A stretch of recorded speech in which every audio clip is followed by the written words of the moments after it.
এটা কি দেখে ঝর্ণার জল মনে হয়েছে? আসলে ওটা ঝর্ণার জল না। তো হ্যালো অনলাইন বন্ধুরা, তোমরা সবাই কিরম আছো? আশা করি সবাই ভালো আছো। শুভ সকাল। তো আমরা হচ্ছে নদীর পাড়ে ভুট্টাকে তো জল দিবা, তো কি ভাই জল দিই তোমরা দেখাইতাছি। যারা গ্রামের ভিডিও পছন্দ করো কমেন্টে জানাইও, তাহলে আরও ভিডিও দেন। তো এগুলো পেট্রোল ভরতাছে মিশিংয়ের মধ্যে, পাইপ টাইপ বিছানো হয়েছে, অনেক খাটনির কাজ, তো সব কিছু তো আর দেখানি যায় না। ক্যামেরাও করতেছি, আবার কাজও করতেছি। ক্যামেরা ধরার মতন কেউ নাই, ভাববো না আমি গুইরা খালি ভিডিও করি, কাজও করি, সাহায্য করে দিই বাড়ির বাবা মারে। তো বড়ি গাছ থেকে একটা বড়ি খেলাম, ভালো লাগলো, আরও কিছু তুললে নিছি ভর্তা খাওয়ার লেগে। যারা যারা শহরে থাকো তারা তো জানো না কৃষিকাজ কিবা করে। তো এই যে এটা ধান ক্ষেত, তো ধান হইব যখন তখন তো করে দেখাইম। তো দুপুরবেলা তেল শেষ হয়ে গেছে, আবার দোকানতে তেল নিবার গেছি।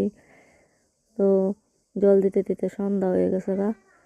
তো কার কার গ্রামের ভিডিও ভালো লাগে কমেন্টে জানাইও, লাইক কমেন্ট শেয়ার করো। এই চারপাশে এগুলো দেখো ভুট্টা ক্ষেত সব। টাটা বাই বাই, দেখা হবে পরের ভিডিও।